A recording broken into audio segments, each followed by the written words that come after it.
a Williams Time Warp MPU and driver board. And this one had an issue with the clock signal, and there was a solder bridge up or where the headers are, where the 40-pin headers are. You can see this one was irritating me because I had to label all the ICs so I could go through them and make sure they were all correct. One of the problems that you have with this is a System 6 board, is that people will tear this through hole where the battery is, and then this IC never gets a ground connection. These boards are working perfectly now. I've got my Victor dumbass System 3 through 9 display module working. You can see it's alternating between a high scored at 8 and 0. And the lamp matrix, not much going on there for Time Warp. And the only coil that's on is the coin lockout coil. So let's put it into test. I'm going to show you what the LEDs do when you go into test. 2 blinks, display is off, and then we will let it auto cycle. Interesting, in the camera, these look like, those LED digits look like they're green or yellow, but I assure you they are green in real life. Here we are with lamp test. This is an old Siegecraft tester I use for System 3 through 7 now. And solenoid test.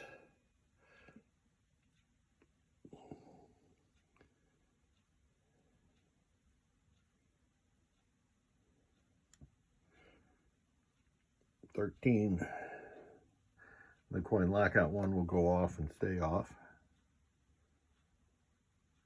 These are the special solenoids that are executing right now. And I don't have my, where is my doodad? Here's my doodad. See, things get messy over here periodically. But this is my special solenoids testing device. I press on the right buttons here. We can walk through each of the special solenoid circuits, of which there are 6. This little device tests both the special solenoids and the sounds on the soundboard. And the next test is test 3, which is switch test. For this I use my Pinitech tester. And let me go through column 1.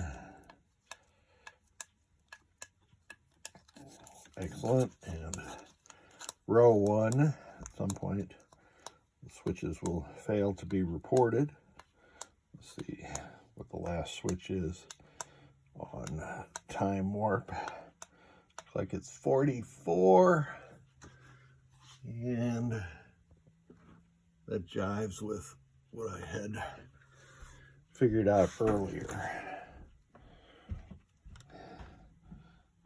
1489 is the software game number for Time Warp.